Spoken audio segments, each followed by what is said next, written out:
Welcome to the Beer Guys Radio Show. Thank you so much for joining us. We're happy to be here. Always good to get together, share a few beers, have some conversation, talk about crazy stories in craft beer. So, guys, how's it going? Nate, how the heck are you? I'm going to start with you. How you doing? Somehow it's already been a whole week and I'm here with you boys. It's been a good time.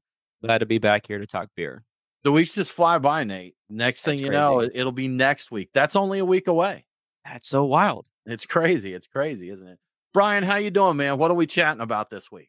I'm doing great. I'm glad to be here. I'm glad to be having some beers. We've got a ton to talk about this week. We've got FoBAB. We've got some results from that. We've got a story about booze in Antarctica, which kind of blows my mind a little bit. Yeah. We can tell you about the best place in Michigan to have a beer while you're doing your laundry. And we've got a bunch of other stuff too. So we can do it. Is what we're going to talk about, Tim. Yes. Good stuff, man. Good stuff. You know, it's fall officially now. We set the clocks back last week. Yeah. And I don't know why, but setting the clocks back an hour makes me feel like I'm 2.5 days, like I'm jet lagged from flying to Europe or something. So, you know, trying to adjust to that as we got on to do the show tonight. It's pitch black out. You know, it's not, well, it's 7:00 now, but it was dark an hour ago, you know, when before we got on here, but it's, you know, trying to adjust to that. But Brian, we actually got to get out and enjoy this last weekend. We had here in Atlanta, we had a nice weekend, both Saturday and Sunday. And Sunday, I'm typically pretty lazy, maybe do a few chores around the house, take it easy and just get ready for the week. But with the weather, we just had to take advantage of it and get out there. So, you know, we went out Saturday. We had some good Chinese food, some Szechuan. And then we went out and had some beers. Brian, where did we go? I'm trying to remember Saturday. I don't know. I don't think I drank that much to be forgetting it. But you too? You too? Yeah. So we went out and then, yeah. I don't know. Yeah, I don't remember either. But Sunday, I remember. So we went out and we went to Ecliptic Brewing. You know, really cool spot. They've got a nice rooftop patio, Brian, here in my lovely little town of Woodstock, Georgia. And the rooftop patio, kind of, it's like a glass roof where the windows open. So it's kind of a patio and kind of not. But really good seafood there. We had oysters and crab dip that were really nice. Had an amber ale or an amber IPA, which seemed to be a red IPA. That seemed to be having a moment again. Then we stopped by and visited our friends at Truck and Tap. Grabbed a beer there, and then we've got a barcade here with the retro video games and pinball, and that's just such a good time to go, you know, have a beer and play some pinball and just reminisce and feel like it's the 80s again. I love that, man. I still love pinball, and I just enjoyed it. And that night, I was like, I slept sounder than I've slept in a while just because I enjoyed myself so much. Yeah. Pinball is therapeutic, man. You got to get on it. It is. And you're going to feel dumb when I tell you this, Tim. I probably But we were at Halfway Crooks drinking mineral ills. That's right. Because that had that very minerally water profile that they used in that beer. So that's right. And I think that was when we saw that they'd released that. We went down there specifically for that. And then I think we ended the night at Iron Hill, didn't we? We went back there for a couple more beers. And that's right. Beers and dessert. Like I was feeling in the mood for dessert. So I think we had an appetizer and a dessert and a beer. So it was a fully balanced meal there. It was, man, I'd forgotten about that part too. And honestly, Mineral Ills, which is what we went for, it was a table beer, or I forget what the German Belgio hybrid ale or something. Yeah, like hybrid that? lager type of thing. And it was like a 3% something, and it drank. You wouldn't have guessed it. And man, I did not have enough beer or high enough ABV beers to have forgotten that, but that completely skipped my memory. But that was a good day. It was a good day. It's a good time. Brian, we're out drinking beer on draft, and we may be part of the problem now. There's you know, when things were booming, there was a can shortage. But Correct. It sounds like things are down a little bit. Maybe are we out of the weeds as far as the can shortage goes, or is this a bad thing? So I was looking at this the story, I believe it was on Reuters, about Ball Corp announcing that they had a 10% drop in their volumes of can sales in North and Central America. And I'm not sure. It doesn't say that we're out of the woods in terms of the can shortage, but a 10% drop makes it sound like we've got a lot more aluminum out there. So they're blaming, of course, higher retail prices, which are causing consumers to spend less on things like beer. And also they're blaming the Bud Light scandal because a lot of those cans were going to Bud Light, and Bud Light's not moving like it once did for obvious reasons. So I have commentary on that, Brian. Yes. The people who drank Bud Light, I don't think they stopped drinking. They just started drinking a different beer. So that's, they're filling in with their Miller Lights, or they may have even went to another AB brand. They just didn't know it. And I think I saw a few going like to Busch Light, things like that. So, but I think overall, my guess is the industry itself didn't see a drop from that demographic of drinker, that the Bud Lighters just chose other brands to consume. So that seems possible. And because the Ball Corp is basically the biggest company in the world for making beer and all beverage cans, it seems likely that they're still getting that business. But here's the thing: you could say this when you miss your analyst estimates, which is what they did, and throwing that out there. Everybody heard about that, and shooting from the hip. People are like, "Oh yeah, I get it. Those guys stopped drinking your cans." Like, well, no, they from that one source, not from the other. So it's a good excuse to cover up for it. But I think the reality is some of the more expensive things, in general, craft beer sales are not growing the way they once were. So, and with all the prices going up, people are a little gun shy when they see everything in a 4-pack and everything being $24, $26. I mean, we're pushing $30. I don't know how far it can go before there's a real downturn in sales. So, I can see that everything getting more expensive. Like, there's less money to spend on beer, and I think that is also a big part of it. It's that in reality may be a bigger part of it than any Bud Light fiasco type of thing. So overall.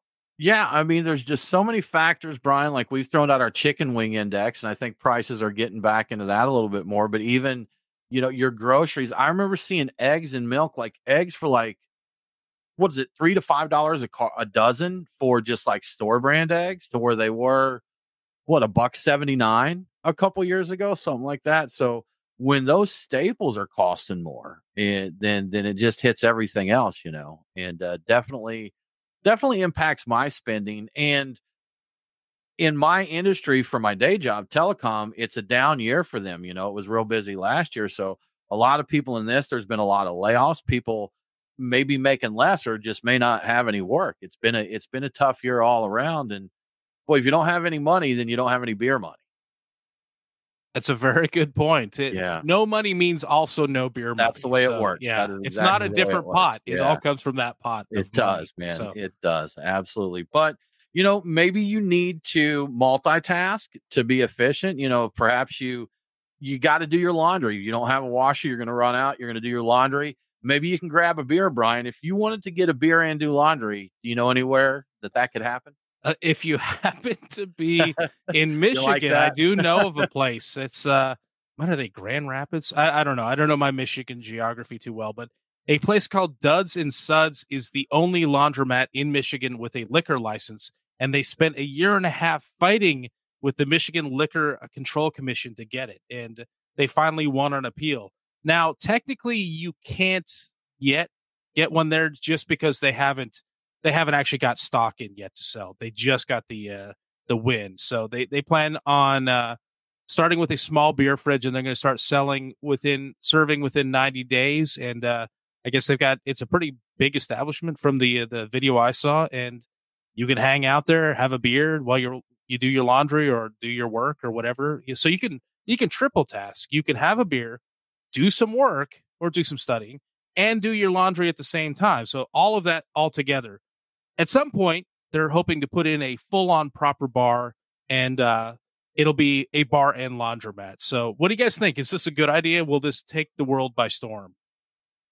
Nate, you go, man. What are your thoughts on this?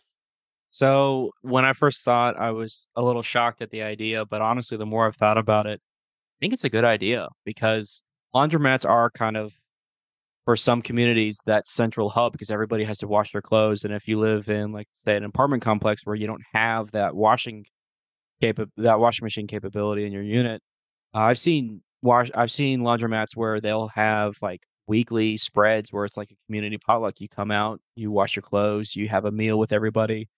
Why not have a beer too? I mean, I think that's just a great idea. I had no idea. I had no didn't idea there either. was so much happening at the laundromat. It's been a long time since I've had to go to a coin laundry, but I remember when I did go, they're boring. You want to hang around because you want to make sure no one gets your clothes and stuff like that. So, I mean, you got 30 minutes at least, 30 minutes to an hour for washing, then you've got the time for drying.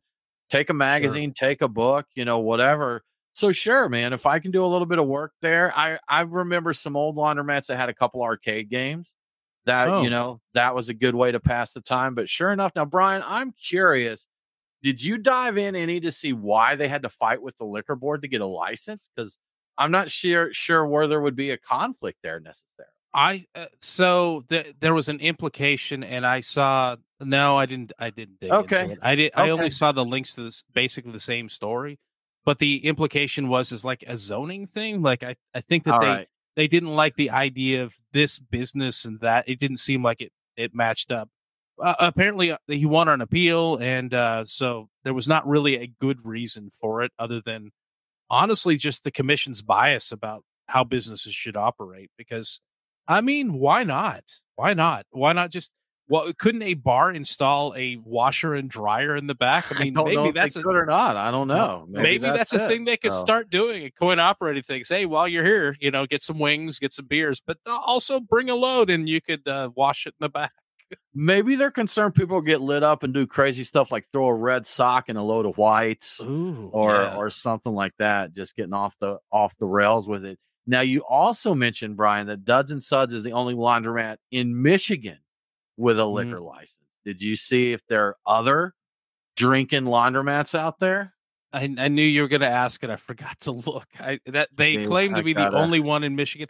I'm going to say this is probably not the first time this happened, but yeah, especially if they word it like that, the only one in Michigan. I would think that they if anybody knows, if anybody else has seen a laundromat where you can drink, let us know. We're curious about that. Well, wherever Nate's got these potluck laundromats, I'm assuming there's probably beers. I don't know. BYOB. They're not selling it. There's probably just people bringing it. I think he's going to have full on, once he goes full bar at some point, he's going to have cocktails and things. I think it's just going to be beers to start off with. But doing those things that are normally time consuming and throwing something in to have a drink, that's such a great idea. When I lived over in Little Rock, and I think more places do this, just not typically the places I go to get my hair cut. Great Clips does not have a very good selection of beer and wine. But when I was over in Arkansas, I was married at the time, and my ex talked me into going to her salon one time. It was like an old mansion that they converted where each room was like an individual stylist. And they had like beer and wine there. Like you'd sit, they're like, "Can we get you a drink?" I'm like, "Of course you can." Yes, you may. I'm like, "This is the best ever, man." Start you off with a nice shampoo. Then you go into this fancy room where they put on whatever music you want. They bring you a drink. I'm like, I'm getting my hair cut 3 times a week, man. So I think that's the goal of it. Yeah. You know what? I think it is. That's not a bad idea. And I want to say there was a place near me that also had a cooler. And I don't know if there was beer in it, but I know that there has been some that, I believe beer was an option. And I haven't ever taken advantage of it just because I haven't gone to one of those places except one time. And I think it was like midday. It was like a lunch break. I'm like, I'm not going to have a beer to go back. Just wasn't the timing. Yeah. Right. They need to put some Athletic Brewing in the cooler then. Oh, that's a really good idea. Yeah. Why not? Yeah. Why not? Yeah. That's a really good idea. So you guys are getting on the wrong barbershop. My barbershop has whiskey and cachaça in addition to beer. Whoa. See? Okay. Samples. So now we're talking, man. See, get a couple get some recommendations there, Nate. So a couple fingers of bourbon while I'm getting my haircut. Yeah. Yeah, man. I'm all about Barber's that. Like, you know what? I think I'll join you. There's no telling what your hair will look like by the time you get out of there. 4th haircut in the day, there's just no telling what's going to happen. By the Good end of stuff, it, you man. won't care either. So You won't care. No one Everybody cares. wins. Yeah, it'll Where'd grow you on get your hair cut? It's all good. That's right. Hair grows back. It sure does. Where'd you get your haircut? I can't remember. I don't know. I don't know. No recommended business because no one can remember where they got it. Yeah. Well, Brian, we're going to talk a little bit more about the beer industry as we dive into this. But one thing we've seen a lot of this year, closures, man, just happening left and right. We saw some news here in Atlanta this week. There's a local brewery, Hippin Hops, that at one point they had 3 locations. They just closed one of their locations, and I think they were talking about potentially closing the other. But they're kind of interesting because they're opening up in other cities too. Charlotte, they've got a brew distillery they're opening there, and another location. So interesting, but a big one hit this week. Oskar Blue is in Austin, Texas, announced that they closed like effective immediately, right? Yeah. So after 7 years, the day the announcement came out, that when I looked at it, like it happened that day, it was reported that they had scrubbed the internet of all references to that place even existing. They had laid off all the staff. It went quick, like social media accounts, a website was updated to remove it all. They're still going to distribute their beer in Texas. This was in Austin, Texas. So they closed that up. They're still going to distribute their beer in Texas. They mentioned that. And they had a weird, I looked at it on Brewbound, and they had a statement they made to them because Brewbound went after them, see what the heck was up. And they didn't say much. We're working with our partners to figure out how to deal with this. But man, it was kind of brutal. It seems like it happened fast, and nobody was really expecting it. And but there will still be Oskar Blues tap rooms in Longmont, Colorado, and Brevard, North Carolina. So those will still be there. And of course, this is all under Canarchy, which I think is owned by Monster, the beverage company now. So I forget. Like I said, so many moves. Now, I could be mistaken, and you may not know this, Brian, but do you know if that brewery, didn't they brew for other Canarchy brands out of that Austin brewery? I believe so. I believe the whole concept was all of the shared resources and the shared brewing capacity. So yeah. I want to say yes without knowing it for absolutely sure, but I wonder what happened there. Yeah, I'm curious if that would impact those brands' availability, or, I mean, that's one of the things with something like Canarchy or even like Tilray with their acquisitions, or that is you have several locations. So, yeah, if you don't do something in Austin anymore, maybe you do it in Longmont, something. Yeah, they spoke specifically to the availability of Oskar Blues. They didn't mention any of the other Canarchy properties that were there. Okay. I don't know how much that figures in. I would guess there won't be a change. That seemed to be the implication, but they didn't explicitly say it. So maybe they mentioned what isn't going to change without mentioning what is. So people from Texas can chime in and let us know what they see. What's up? What are you hearing out there? Tell us more about the Oskar Blue situation. We would love to hear it. Well, guys, let's get into our beers of the week. As always, we want to thank our friends at The Nest in Kennesaw, Georgia, for sponsoring this segment of the show. Craft beer, barbecue, Kennesaw, Georgia. It's a good time. With the holidays coming up, even though it may not feel like it, at least not here right now, they can take care of your Thanksgiving dinner. Get with them early, get something planned, pick it up there, take and bake, and have a good time. Or if you're planning a holiday party, they've got you covered as well. So The Nest, Kennesaw, Georgia, check them out. Brian, what are you drinking this week, sir? So I got started with a Trillium Deciduous. It's a hoppy pale rice lager. It was quite nice. It's a good place to start off with to get warmed up for the show.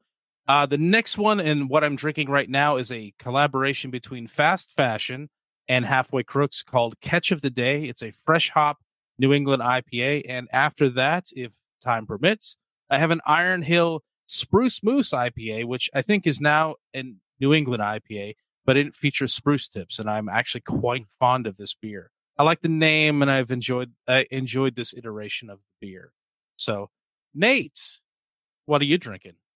So I started out with homebrew. I had mentioned it on the show a couple weeks ago that it was fixing to be ready. I called it a Petite Pilsner at the time, but we're deciding to call it the Tiny Trout Pilsner. It's a 3.86% Pilsner. That was really tasty. Currently, I'm drinking from Green Man, their ESB. I forgot how good this beer was. Guys, this beer is incredible. I get some chocolatey notes just right on the nose.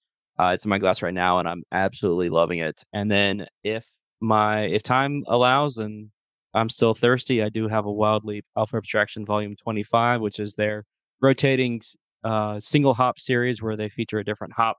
This is their 25th iteration, and it is a double IPA. Yeah, keep the same recipe on that beer, but change out the hop. And 25 batches of that. That's been crazy. Going on for a while.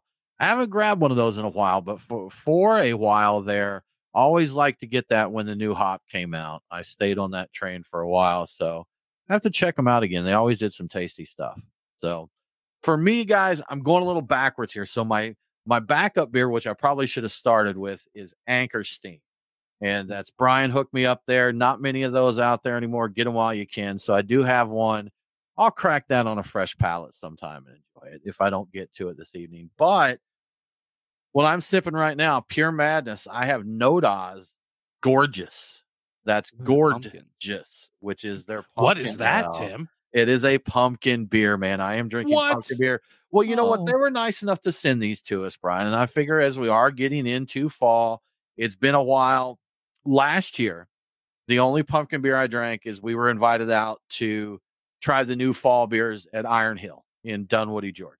So we went there and they poured us a sample of that. And I enjoyed it. It was good. You know, a pumpkin beer is not something that I necessarily get in the mood for. But question for you guys, Brian, if you are drinking a pumpkin beer, what are you looking for in that? I'm looking for something that isn't over the top with the spices. I've had some that are like a beer plus a lot of spices. I really want something balanced. I want it to be as close to a pumpkin pie as possible. That's what I'm looking for. I'm looking for a liquid pumpkin pie. And I think, Pumpkin was the one that used to do a really good job of that, where you could taste the crust and a little bit of butteriness, and it was sweet. Yeah, which probably maybe too sweet, but you got a little of the spices. You got a perception of pumpkin. I don't really know if they were using real pumpkin in there or something else, but I like that. I want it to taste like a reasonably good pumpkin pie is what I'm looking for. Okay. Nate, how about you, man? Are you a pumpkin beer drinker? And if so, what do you look for? So the short answer is no, I'm not a pumpkin beer drinker. Fair enough. I usually try to have one every few years just to see if I might be more receptive to it. I think what Brian's answer would still stand for me, though. You know, I don't want it to be too spicy. Have too much emphasis on the spices. But I'm shocked that, Brian, you said that you were looking for more of a pumpkin pie flavor. When I think of pumpkin beers, I think more emphasis on the pumpkin and less about the spices. But I don't have enough to really. I need pastry in there too. I need the sweetness. Yeah. And that's where the pie comes in, I think. Yeah, and I'm actually the other way around, Nate. I think I've got so used to a pumpkin beer that I'm looking for the spices they bring to it. That but because I think that pumpkin itself doesn't have a massive flavor. It's a lot of that comes from the spices. But so on the Noda's Gorgeous, a very interesting note on this that this does have brown sugar, ginger root, and hand cracked spice, including allspice, cloves, and cardamom. But they make a point to say it does not have any cinnamon or nutmeg. Now, this beer has won 2018 and 2020 GABF gold medals, but I gotta say, I want my cinnamon and nutmeg in it. I think that's critical to it. And one thing I look for, I don't necessarily want a heavy beer, but it should have some mouthfeel to it, and I want a little sweetness. I don't want something dry with the spice in there. So if I do drink it, a little bit sweet, a little fuller bodied without being cloying, and bring me all them spices, man. Bring me all them. You know what? Slide some pumpkin in there. I may not know if you do the spices right, but if you're calling it a pumpkin beer or a pumpkin spice beer, I'd like you to do it right and have some. Yeah, I don't mean to say I don't want any spices, but I've found that a lot of pumpkin beers are very heavy-handed on the spice without the body and sweetness to back it up, and that's a problem for me. When I Yeah, balance. When I drink it and I'm slapped in the face with cinnamon sticks and cardamom and clove and all that, I'm like, no, this is not what I want. It needs to have the body to support the spices. That's part of it. And there should be a little sweetness. I mean, needs to be a little sweetness there. Yeah. I need it, for me to enjoy it. And I'm not a big pumpkin guy either. No. Did you see, Tim? Did you see that Noda's coming out with a Cheerwine holiday? I did see that. Yes, I'm very curious of that. I saw that they said that's a brewery only release, so we'll have to get a little muleage going on there. So I happen to have the stats up 5.2% ABV wheat ale with cherry and pineapple. So I guess pineapple. The pineapple part is the holiday part. So I'm very curious about this. I'm intrigued. Yes, intrigued. You're scaroused. Yes, a little bit. Scaroused is correct. A little bit of terror. A little bit of arousal, yes. Now, Brian, you've had the Gorgeous. What was your thought on that one? How did it hit your spots there? I thought it was okay. It was okay. It wasn't my ideal thing, and I think that their goal is different than what I'm looking for. And I think my goal is a little basic, a little pumpkin spice latte-ish. I hate to say it, but if I'm going to go that route. Yeah, it's going to be a little basic, Brian, and I think that theirs is a little too elevated for my basic tastes. Speaking of being basic, so we went to Sweetwater not long ago, Brian. We went down there to see what new brands they've got on because Tilray has acquired 4,700 breweries. Yes. So we wanted to see, and Alpine was on there, Green Flash was on there, Montauk. Montauk was on there. Yes, on there. Yep. And they've recently acquired a few more brands, so maybe we'll see some stuff. But I visited a beer that I hadn't had in a while. Their Sweetwater Blue, which is their wheat ale with blueberry. And let me say this: we were at an event a couple years ago. I think their anniversary event, and I ordered a Sweetwater Blue, and the bartender gave me grief. He's like, "I can't believe one of the beer guys is drinking a Sweetwater Blue." I'm like, "Just get my beer." But so here's the thing that I don't get. If another craft brewery did, it's like, look, we're doing a nice sweet beer with blueberries, or we're doing a Pilsner with blueberries, or we're doing a blueberry triple milkshake lacto bomb. That would be fine. But you drink a Sweetwater basic wheat ale with blueberries, and that's not cool. That's foo-foo. That's Drake meme material there. Yes, acceptable, not acceptable. So, but my point being, it was good, Brian. They do that well. And I know at one time, that was their best selling beer, before like 420 and IPA took off for them, that they killed it there with Sweetwater Blue. That's one of the originals, man. That's probably been there 20 plus years with the brewery. Not a lot of them hang on that long, but that one's still hanging on. Yeah, it's a fair point. Yeah, I find it funny that the bartender's trying to talk you out of it. Like, where do you work? This is a beer you should be talking good about. Sweetwater Blue is my first craft beer ever. See, it's a good, give it a shot. It's not something I'm going to sit around and drink a 12-pack of, but like hanging out at the brewery on a Saturday and going through the tap list, go ahead and throw one in the mix. Guys, I have some breaking information courtesy of Bob L. on our question about the laundromats. They said the brewery laundromats, he said he found 2 laundry pubs, Dirty Dungarees in Columbus, Ohio, and Harvey Washbangers in College Station, Texas. You know what? We have friends in both of those towns. We have friends in both of them. We actually have a brewer friend that went to it's College Station. I think that's Texas A&M, isn't it? Nate, do you know? You seem like the one of us that's most likely to know that. So. I think it is. I think it is. Yeah. So that's so there I knew there had to be a couple more out there. So Bob, thanks for that info. That's good stuff. Bob. And Rick Toby here has some input on our pumpkin beer discussion. Ellicottville Pumpkinville, he bought on a whim a single bottle off the shelf just to do a beer review on his site, and it turned out to be one of the best pumpkin beers he's ever had, hands down.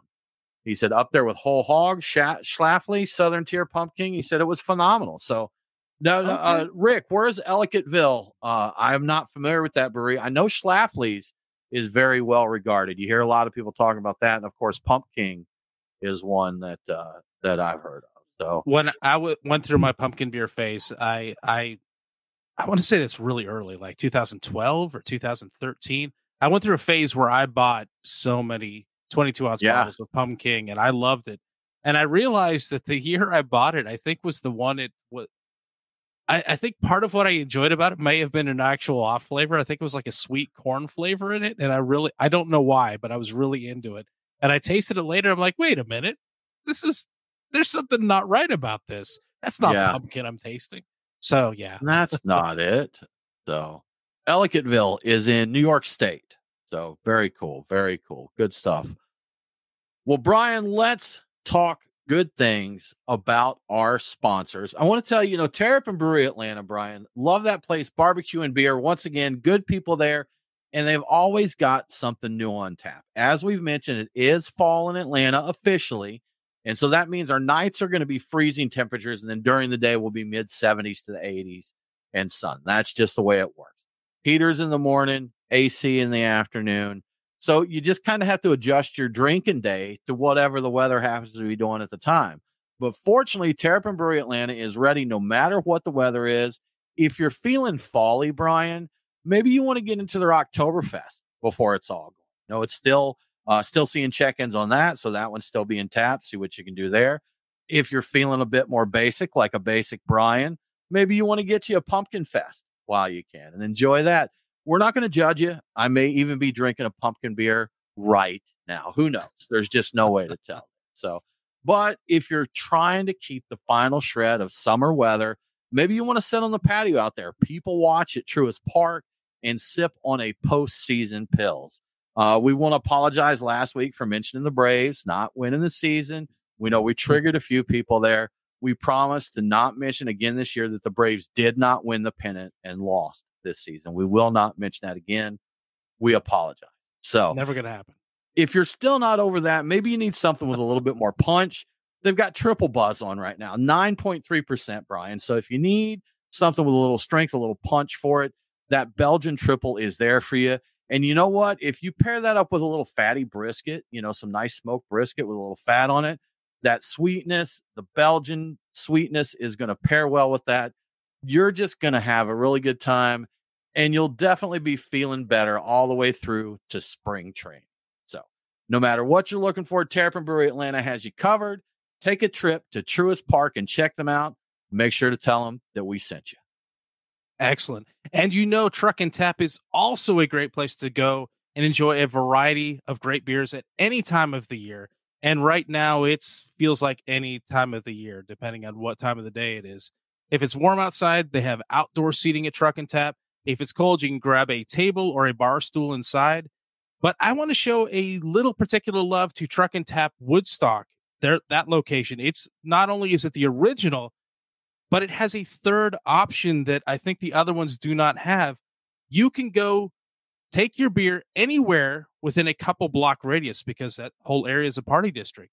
That's because they have a handy walk-up window right there on the sidewalk in downtown Woodstock where you can order a beer and take it to go with you as you wander around the downtown area.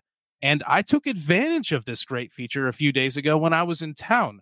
I wanted a beer, but I also had things to do. So I didn't do where I grab my typical bar spot and look over the list. I just hit up the walk-up window. I grabbed a Creature Comforts Silent Night dark lager.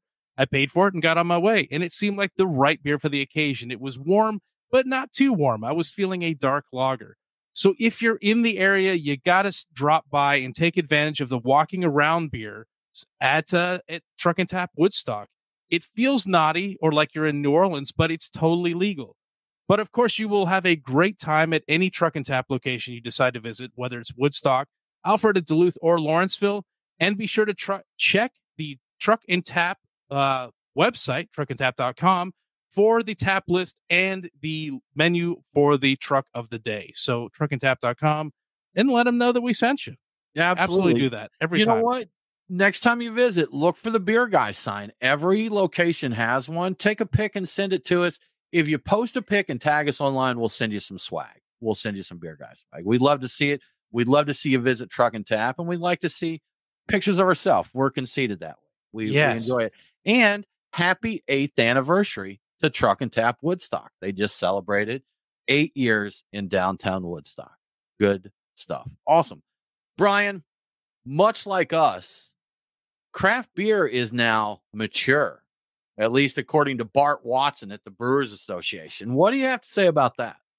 Yeah, I feel like with us, it's more like we fell into maturity, like we couldn't avoid it, whether like we it's like a physical it or not. thing or not. Right. But yeah, so Bart Watson's is the chief economist for the Brewers Association, and he's saying that we have transitioned officially from maturing, which is what they've been saying for a couple of years about the industry, probably 3 or 4 at this point. And officially, it's now mature.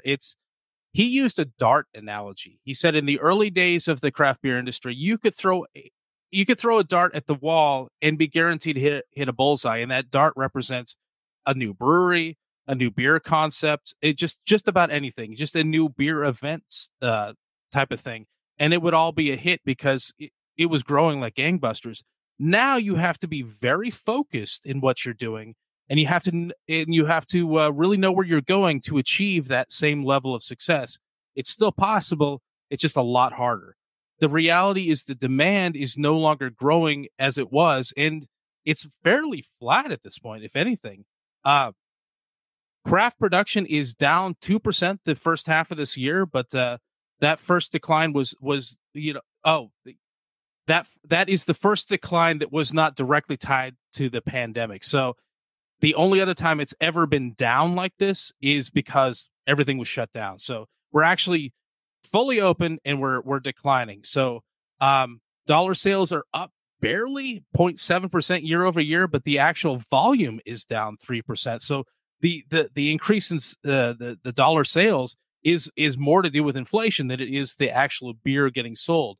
There is also a pretty clear decline in the number of brewery permits this year. And we're entering a period where the number of breweries that will be open is going to be fairly static. So we're not seeing a huge number of closures, but we're not seeing nearly as many openings either. So the growth there is probably going to be flat for the foreseeable future. And I mean, as a mature industry, that could be decades potentially. Yes, Tim. I believe I saw Bart actually mention that we may actually see a lower number at the end of this year. That it remains to be seen, but we may actually see a net loss on number of breweries at the end of 2020. That would be really interesting, yeah. And that'd be the first time in a long time that happened. It would be 20 years or more.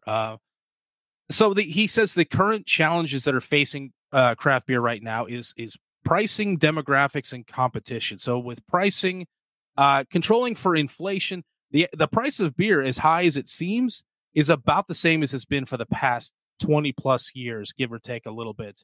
Wine and spirits, on the other hand, is actually cheaper controlled for inflation than it used to be. So that puts beer at a distinct disadvantage when it's competing with wine and spirits.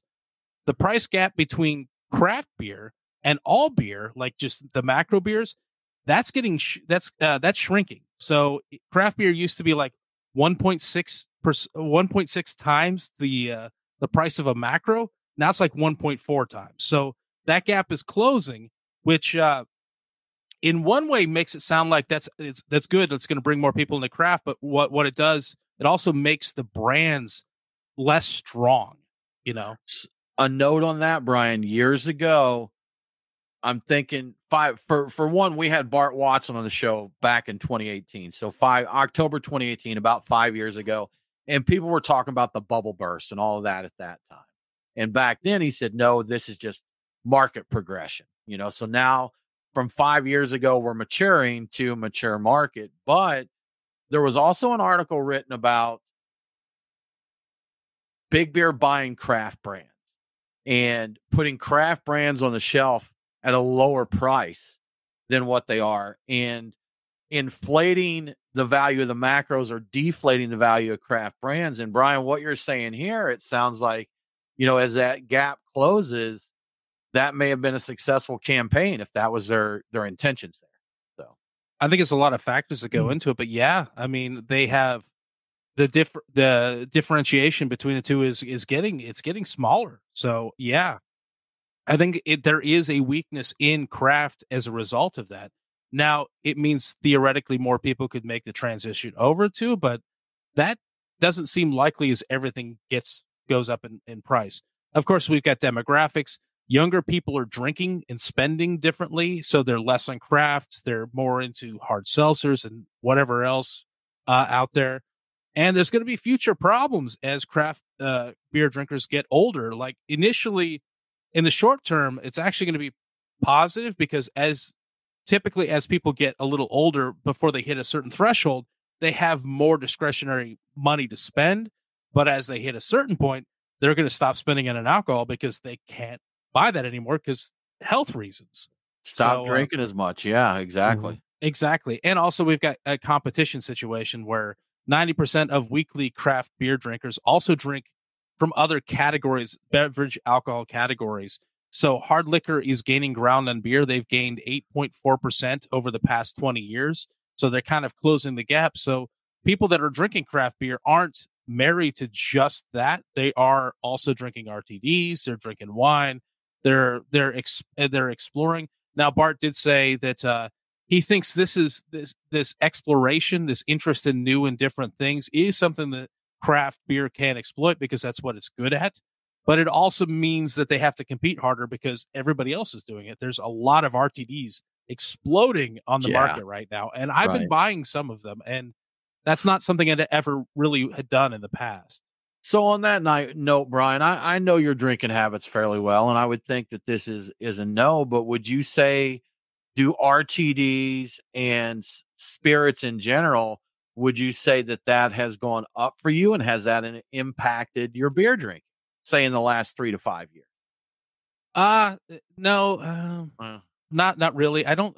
So I'm dabbling a little bit more. I'm playing around more with cocktails. I'm interested in the RTD stuff, but I think that I feel like that stuff is, I got to be a little bit more cautious with it. It's like higher ABV, right? And I do like a beer that I could just drink, and not be too worried about just getting wrecked on. And the RTDs, you can't do that with. And spirits, you got to be a little bit.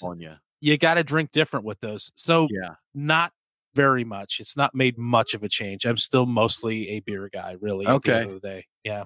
Nate, same question to you. I know you're a cocktail guy, but would you say that your consumption of beer or spirits has changed over the last few years?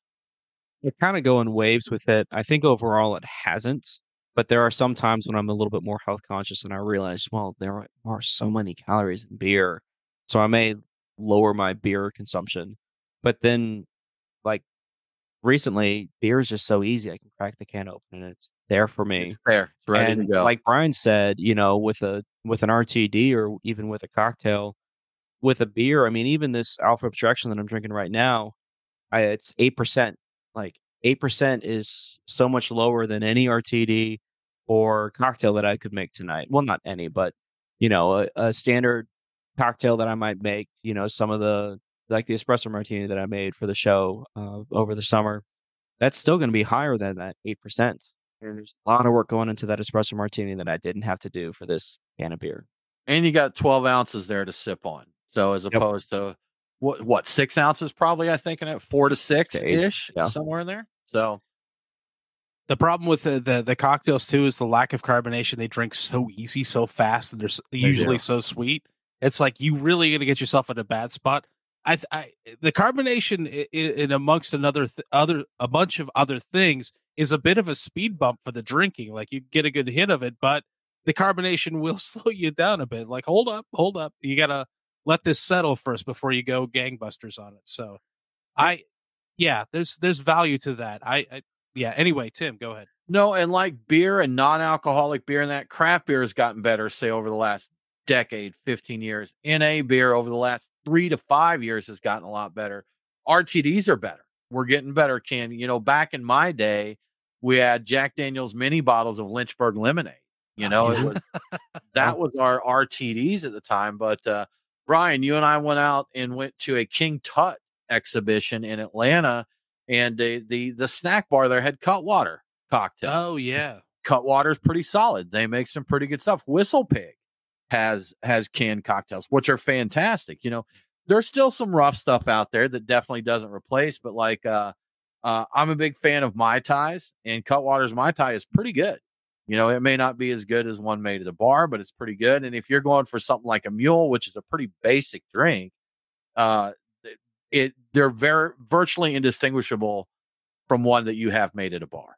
Reddit disagrees with you. I saw the tiki people talking about those, and I was sad about this. Okay. I picked up a bottle. I haven't tried it yet. The Tanqueray's Negroni. I'm a fan of the Negroni, and I'm looking forward to drinking that. And once upon a time, I was a fan of Tanqueray gin and tonics, so I'm excited about this. So I have bought stuff like that in addition to beer. Okay, but Reddit does not like the Cutwater Mai Tai. Is that what you're saying? I don't think so. Okay. Yeah, I think that they talked. There was mixed reviews. I remember looking through it and people saying, "Oh, that was pretty good," and a lot of people saying that's trash. It's just absolute trash. I'm like, wow, I thought it was an okay beverage. I guess if you're a purist, and I guess if you're on a subreddit that's about tiki drinks, I think we're talking about purists. But I'm a filthy casual, Brian. Yeah. I'm a filthy. I love the tiki drinks, but I'm not. I won't say that I'm looking at organic or what's it, orge? Is that the way it's pronounced, Nate? So it's I'm one not of the ways. looking at all that. So I enjoy the Cutwater, and really, that's at the end of the day, that's all that matters. Did I enjoy it, Brian? And I did. Fair point. Yeah. Good stuff, man. So back on the beer note, Brian, big festival up in Chicago recently. I think this is one of the last big hype festivals. There's a few, but as we've talked about on previous shows, not as much hype. Some people just plain don't like beer festivals.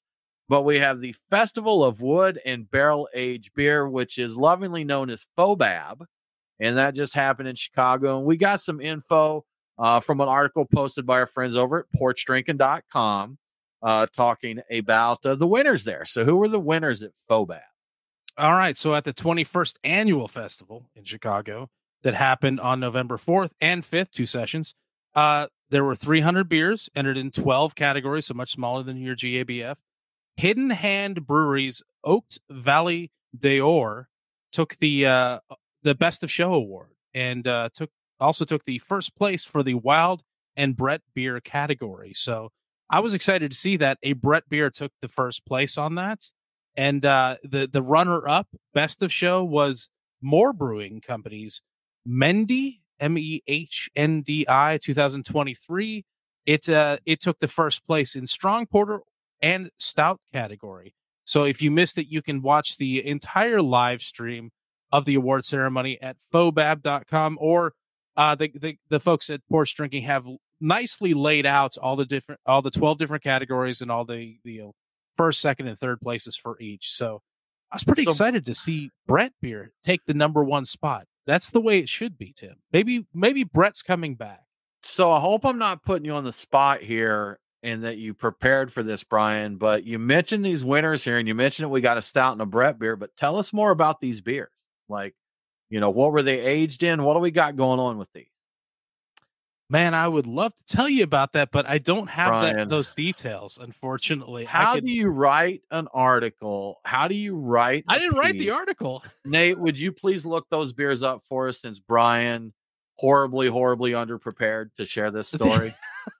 I can't tell you about the other wild Brett beers that I'd love to hear awarded. I would love to hear that. So in second place wet my palate and failed to deliver, Brian.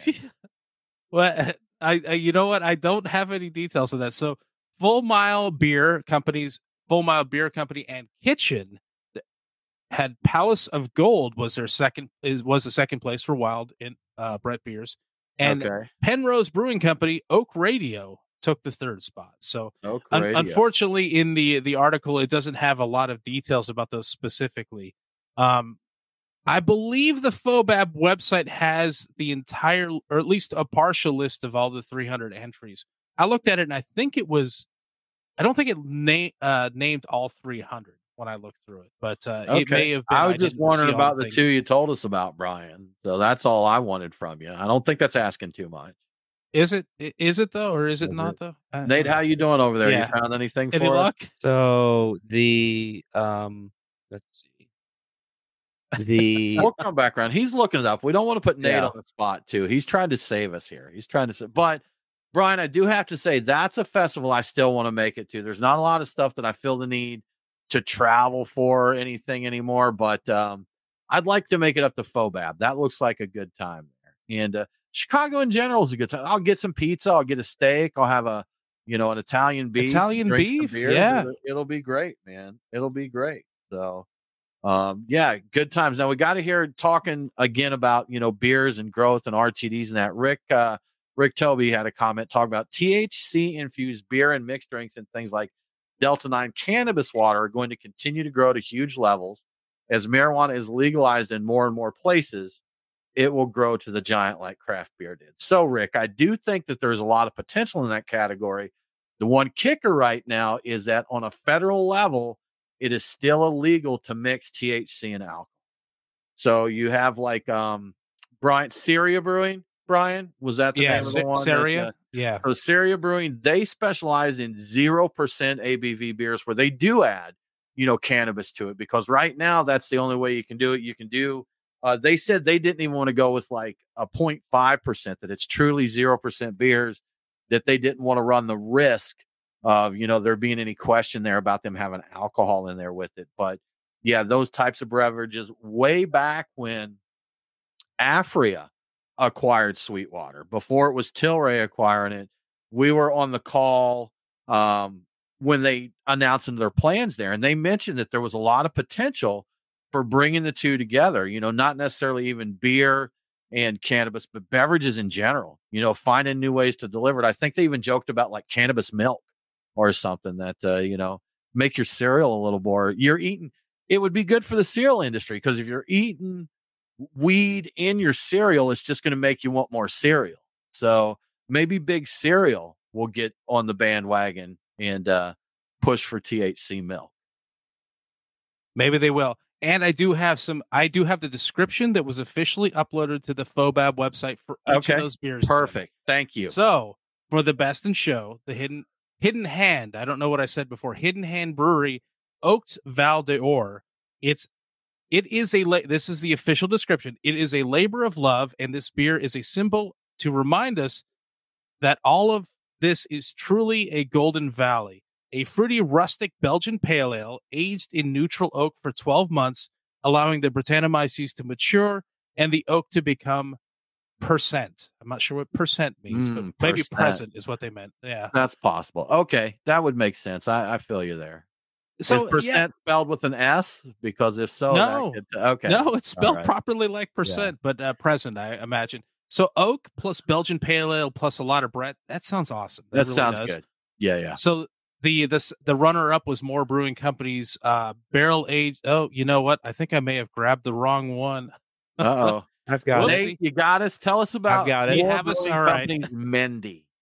So the 2023 release, it's a double mash imperial stout aged for 27 months in a blend of old Rip Van Winkle, Weller, Elijah Craig, and Willet rye barrels. Do you see that beautiful information you almost didn't give us, Brian? Gosh.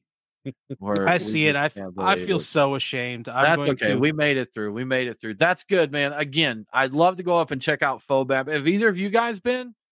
No, haven't been. All right. Maybe I think DGR 2024.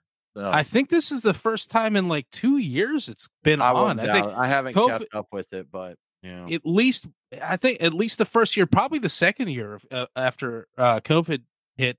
I think been closed. Are we in? Is this the third year now, or are we in fourth? I don't actually know. Time doesn't make sense since the plague descended upon us. Like we just all know. Ruined my sense of the passing of time. So it has, yeah. We set the clocks back. There was a plague 3 years ago. We just don't have any idea where we are.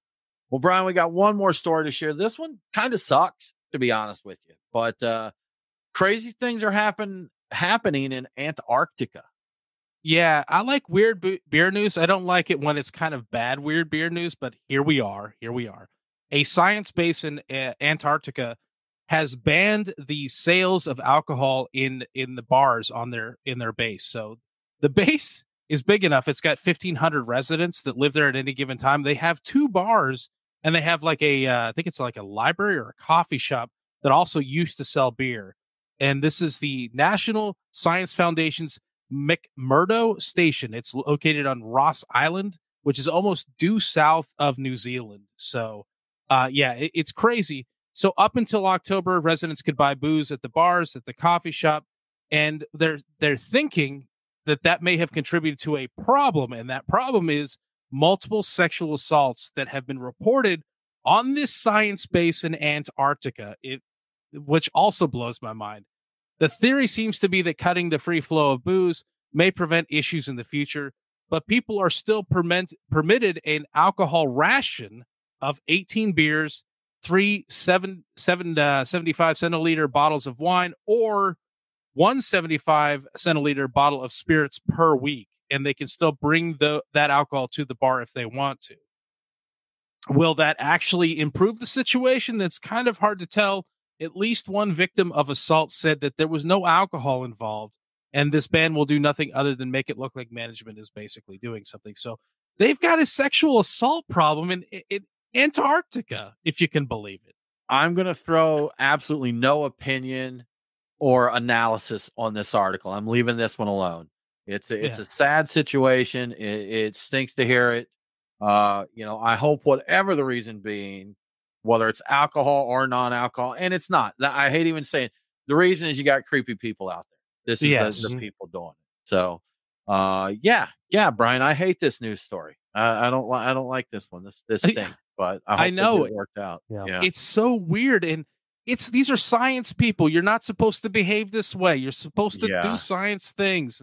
Be nerdy. Don't do this stuff. I have a hard time believing any part of this story, honestly. I don't, but it sucks. But I wanted to throw out, so the Gorgeous that I'm drinking here, this is warmed a little bit. When I got this, it was straight out of the refrigerator. I think this opens up at cellar temps, Brian, as it warms up, because I have to say it's a little bit richer now. And the spice, I think maybe the malt was muted as it was colder and the spices were kind of punchy. And now I'm getting a little more of the malt sweetness as it's warmed a little bit and more balance in their overall flavor. I still know that give me some cinnamon and nutmeg. I need it here. I know you said you're trying to be different. You do you, and it's obviously worked okay for you, but I would like some cinnamon and nutmeg. You can do like they do at Starbucks and get that little cinnamon shaker. Just shake a little on the top. That's a good point. On the top of your beer. You can do it yourself, too. Or like the dude we watched that does 1700s cooking, that everything gets nutmeg. Oh, yeah. Oh, yeah. I forget his name, but kind of an interesting like Pioneer Times show on YouTube. And eggs, ham, cheese, pickle. It doesn't matter. It's going to get nutmeg. That's true, and I made one of those recipes, the butter eggs. You did the eggs, didn't you? How was that? How did eggs with nutmeg work out? It honestly was pretty good, and it involved oh my God, like a quarter of a third of a stick of butter, and like it was intended for that. So I made it, and it was pretty good. Yeah, like if you can handle the lactose, it's not bad. Yeah, good stuff. Well, guys, we are now talking about nutmeg eggs, so I think it's a good time to wrap up the show. Yes. I think that about covers it for this week, y'all. Thank you so much for joining in. We really appreciate it. We'll be back next week. Y'all, if you like what we do here, we would really appreciate you joining us on Patreon. You're going to get shows early. You'll get an invite to our Discord server where you get to chat with us. We throw up occasional pics of other fun stuff we're doing, and we just love to have you there. It's a good time, so we greatly appreciate it. But y'all have a great week, and do not forget to drink local. Cheers.